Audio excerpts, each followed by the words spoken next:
तो देश की जनता को ये बर्दाश्त नहीं करना चाहिए। लेकिन ये अन्याय, ये आस्था के साथ खिलवाड़ होता रहा, ये लगातार होता रहा।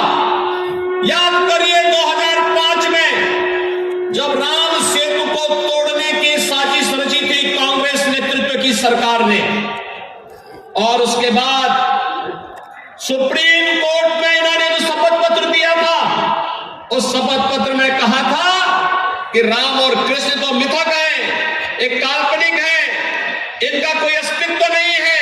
हमारे प्रभु के अस्तित्व को नकारने वाले लोग इस देश में कैसे शासन कर सकते हैं? राम और कृष्ण के अस्तित्व को न स्वीकार करने वाले लोग आखिर किस मुंह से रायबरेली के लोगों से जन समर्थन मांगने के लिए आते थे?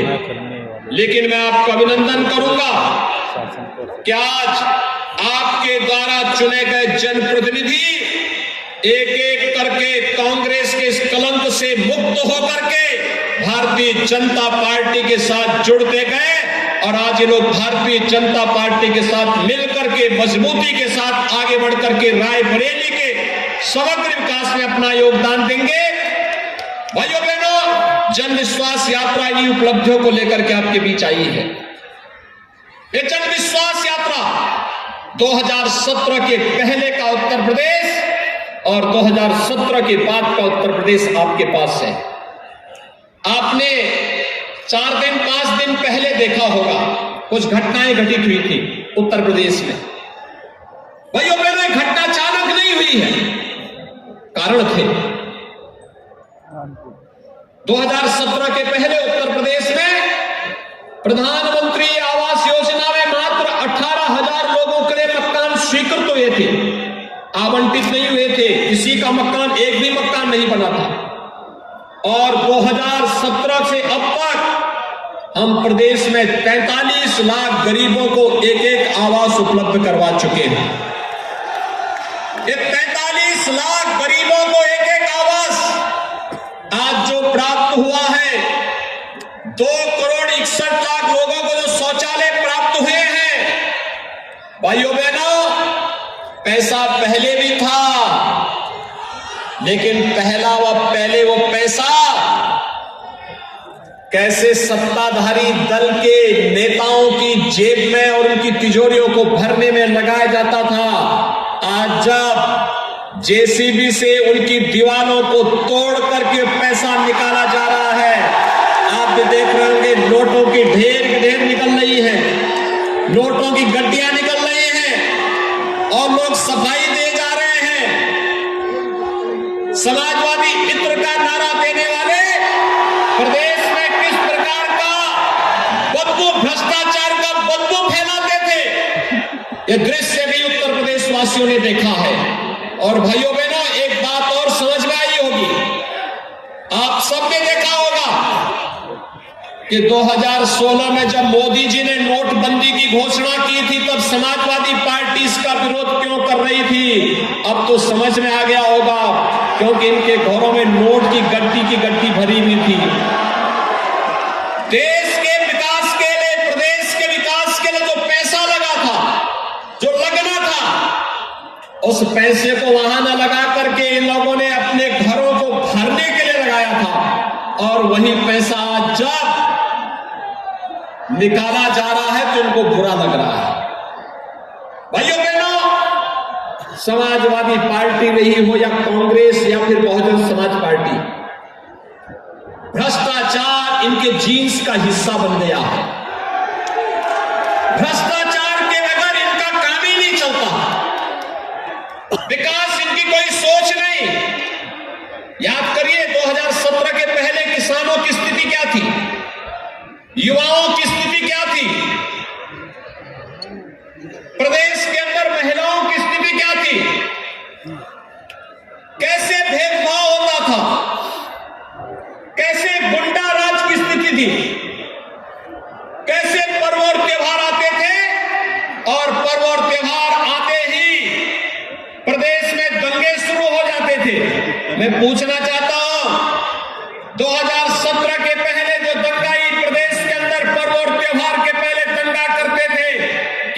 उनमें दुस्साहस है कि वे दंगा कर पाएंगे। आज उत्तर प्रदेश में कोई दंगा नहीं कर सकता, क्योंकि अगर दंगा करेगा तो उसे मालूम है कि 7-7 पीढ़ी दंगा की भरपाई करते करते थक जाएगी, लेकिन दंगा की भरपाई नहीं कर पाएगी, पीढ़ी गुजर जाएगी। और इसीलिए उत्तर प्रदेश आज दंगा मुक्त प्रदेश हुआ। प्रदेश में दंगे नहीं तो पर्व और त्योहार शांतिपूर्ण तरीके से संपन्न हो रहे हैं। शांतिपूर्ण तरीके से संपन्न होने वाले पर्व और त्योहारों के साथ ही भाइयों बहनों, आज प्रदेश में निवेश हो रहा है, रोजगार का सृजन हो रहा है, विकास की प्रक्रिया के साथ तेजी के साथ उत्तर प्रदेश आगे बढ़ रहा है। और उत्तर प्रदेश भी अब देश और दुनिया के सभी निवेशकों के सामने इस विश्वास के साथ आगे बढ़ रहा है कि उत्तर प्रदेश अब नंबर 1 का प्रदेश बनने की ओर अग्रसर है देश के अंदर। ये जन विश्वास यात्रा उसी नंबर 1 का प्रदेश बनाने के लिए आप सभी का आशीर्वाद प्राप्त करने के लिए आज आपके बीच यहां पर आई है। भाइयों बहनों, 2017 के पहले किसान बदहाल था, आत्महत्या करने के लिए मजबूर था, कर्ज तले दबा हुआ था। 2017 में सरकार बनी, हमारी सरकार ने पहला फैसला किया और वह हमारी सरकार का पहला फैसला था, और वह फैसला था 86 लाख किसानों का 36,000 करोड़ रुपए का कर्ज माफी का कार्यक्रम। भाइयों बहनों, कर्ज माफी से लेकर के प्रधानमंत्री किसान सम्मान निधि तक आज जिस प्रकार से किसानों को सम्मानित करके आगे बढ़ाने का कार्य किया, कल 1 जनवरी है और देश के 10 करोड़ किसानों को, उत्तर प्रदेश के 2,54,00,000 किसानों को प्रधानमंत्री मोदी जी के द्वारा प्रधानमंत्री किसान सम्मान निधि की राशि उनके खाते में प्रदान की जाएगी। 2,54,00,000 किसानों के खाते में राशि आएगी कल। ये राशि कांग्रेस भी दे सकती थी, कांग्रेस ने नहीं दिया। बुआ और बबुआ भी दे सकते थे, लेकिन उनके पास कहां फुर्सत थी, किसानों की चिंता करें इसकी फुर्सत कहां थी। भाइयों बहनों, 2017 के पहले नौकरी निकलती थी और समाजवादी पार्टी की सरकार के समय याद करिए, कोई नौकरी निकली और उस नौकरी के निकलते ही चाचा और भतीजे का गैंग वसूली पे निकल पड़ता था, सभी रिश्ते निकल पड़ते थे, महाभारत के सभी रिश्ते एक साथ वसूली में निकल पड़ते थे और वसूली के साथ सभी भर्तियां होती थी विवादित, न्यायालय लगाता था रोक, और रोक लगाने के साथ ही इसके बाद प्रदेश के नौजवान के भविष्य के साथ खिलवाड़ होता था। न जाने कितने नौजवानों के भविष्य के साथ सपा बसपा कांग्रेस की सरकारों ने अन्याय किया, लेकिन 2017 के बाद भारतीय जनता पार्टी की सरकार प्रदेश में आई और भाइयों बहनों, सरकार आने के बाद 4.5 लाख नौजवानों को सरकारी नौकरी दी, 1,61,00,000 नौजवानों को प्रदेश में निवेश के माध्यम से रोजगार उपलब्ध करवाने का कार्य किया गया और 60 लाख लोगों को हम लोगों ने प्रदेश के अंदर स्वतः रोजगार के साथ जोड़ने का कार्य भी प्रदेश के अंदर किया। इतना रोजगार, इतनी नौकरी किसी भी सरकार के समय प्रदेश के अंदर नहीं मिली थी। आज प्रदेश के अंदर सर्वत्र शांति और सौहार्द का माहौल है, शासन की योजनाओं का लाभ गरीबों को मिल रहा है, गांव को मिल रहा है, किसान और नौजवानों को मिल रहा है, बहन और बेटियों को प्राप्त हो रहा है। आज प्रदेश के अंदर सर्वत्र हर व्यक्ति तक शासन की योजनाओं को मजबूती के साथ पहुंचाने का जो कार्यक्रम प्रदेश सरकार का है, केंद्र सरकार का है, वह कार्यक्रम मजबूती के साथ आगे बढ़ रहा है। आपने देखा होगा पिछले 20-22 महीनों से पूरी दुनिया कोरोना महामारी का सामना कर रही है। भाइयों बहनों, कोरोना महामारी कैसे कोरोना का प्रबंधन होना चाहिए, प्रधानमंत्री मोदी जी के नेतृत्व में उसका कितना बेहतरीन प्रदर्शन किया गया, यह आज किसी से छुपा हुआ नहीं है। आज उत्तर प्रदेश का कोरोना प्रबंधन देश के अंदर सबसे अच्छा, फ्री में टेस्ट, फ्री में उपचार और फ्री में अन्न योजना का लाभ और फ्री में वैक्सीन, सबको वैक्सीन। कितने लोगों ने वैक्सीन लगाई है? सभी लोगों ने वैक्सीन लगा ली है और सभी लोग वैक्सीन लगा लिए हैं। भाइयों बहनों, मैं आप सबका अभिनंदन करूंगा जिन्होंने वैक्सीन लगा दी है, लेकिन मेरी अपील होगी जो लोग वैक्सीन नहीं लिए हैं वे वैक्सीन जरूर ले लेंगे। ये वैक्सीन कोरोना से बचाव का एक सर्वोत्तम उपाय है, कोरोना का कवच है। कोरोना की तीसरी लहर के बारे में चर्चाएं आ रही हैं, घबराने की आवश्यकता नहीं। केंद्र और प्रदेश सरकार आपके साथ में है, हमें केवल सावधानी और सतर्कता के साथ शासन के बताए गए नियमों का पालन करना है। कोरोना आपका बाल बाका नहीं कर पाएगा, ये सरकार आपके साथ में है। लेकिन भाइयों बहनों, डबल इंजन की सरकार है तो डबल डोज राशन का भी गरीबों को उपलब्ध करवाने का कार्य हो रहा है। पहले यही राशन पहले समाजवादी पार्टी के नेताओं के घर में पहुंच जाता था, वहां से फिर से ब्लैक होकर के किसी देश में पहुंच जाता था। 2017 के पहले गरीब को राशन नहीं मिल पाता था। 2017 के पहले प्रदेश की योजनाओं का लाभ गरीब को नहीं मिल पाता था। आप देखना, अभी कल से फिर से हम जो कार्यक्रम प्रारंभ कर रहे हैं, कल 2,54,00,000 किसानों के खाते में 2-2 हजार रुपए हर किसान के खाते में कल आएगी।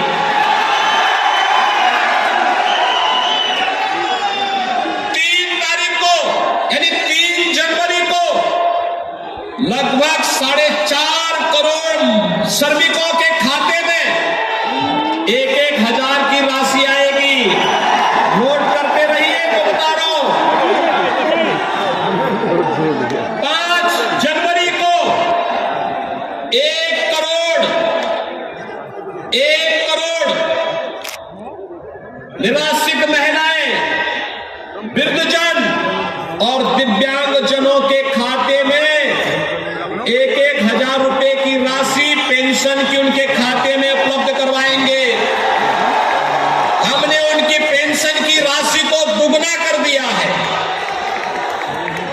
उत्तर प्रदेश में सरकार अच्छी चल रही है तो फिर उस अच्छी सरकार का लाभ गरीब को मिलना चाहिए, विधवा महिलाओं को मिलना चाहिए, वृद्धजनों को मिलना चाहिए, दिव्यांग जनों को मिलना चाहिए। और भाइयों बहनों, कोरोना प्रबंधन में सरकार के कार्यक्रम को मजबूती के साथ लागू करने वाले आंगनबाड़ी, आशा बहनें, एएनएम, इनके मानदेय को भी सरकार ने बढ़ाने का निर्णय लिया है।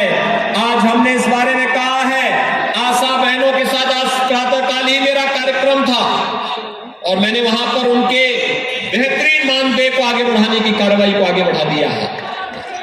जो लोग जनता के लिए कार्य करेंगे, सरकार उनके साथ खड़ी होगी, सरकार हर प्रकार की मदद उन्हें देगी।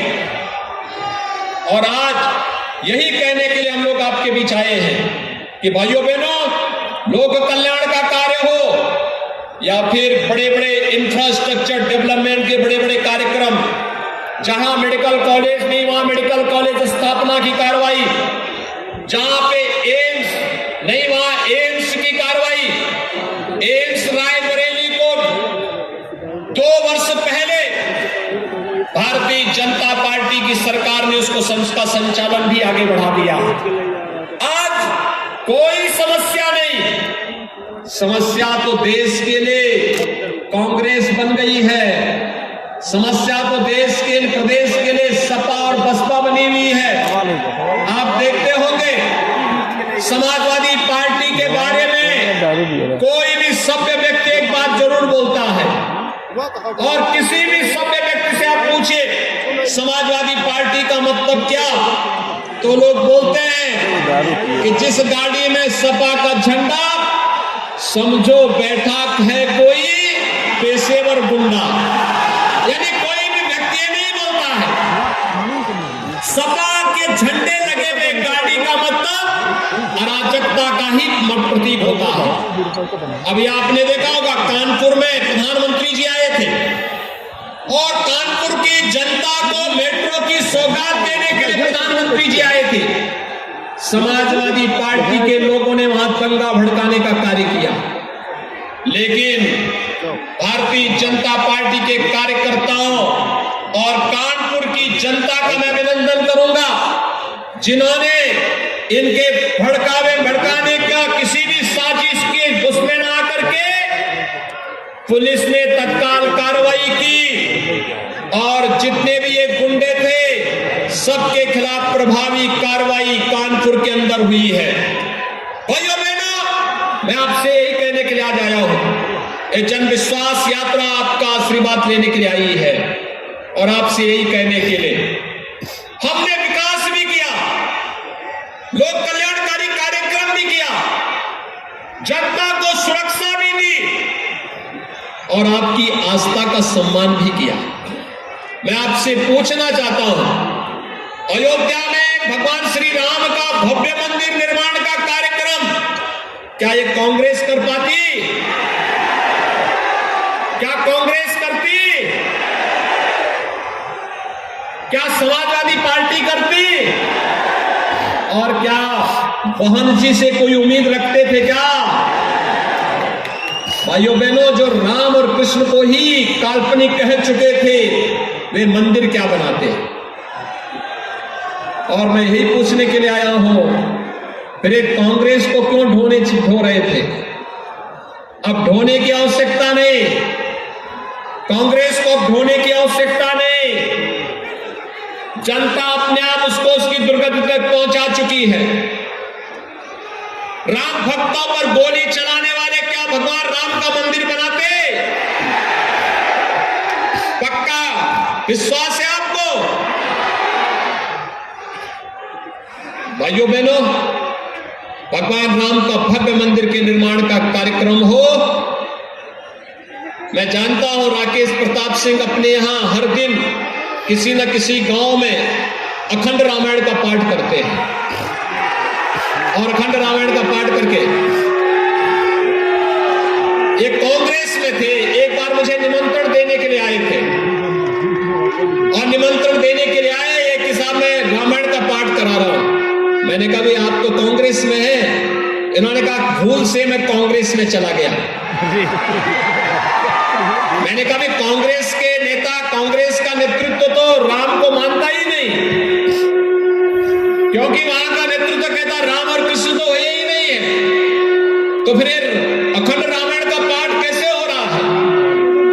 भाइयों बहनों, उन्होंने कहा कि नहीं, अब हम कांग्रेस की विदाई करने के लिए बीजेपी के साथ ही जुड़ करके आएंगे। और भाइयों बहनों, आज उन्होंने भारतीय जनता पार्टी की सदस्यता लेने के लिए वे हमारे बीच में आए हैं। आप याद करिए, भाई बहन की जोड़ी जब कोरोना कालखंड में प्रदेश के श्रमिकों और प्रदेश की जनता के साथ खिलवाड़ कर रही थी, गलत गलत ट्वीट करके, गुमराह करने वाला ट्वीट करके, उस समय कांग्रेस की विधायक थी और उन्होंने मजबूती के साथ उसका प्रतिरोध किया था। आपकी रायबरेली से विधायक श्रीमती अदिति सिंह जी ने उस समय इसका विरोध किया था कि नहीं, कांग्रेस गलत लाइन पे चल रही है, कोरोना प्रबंधन प्रदेश सरकार अच्छा कर रही है और हम लोगों को समर्थन करना चाहिए।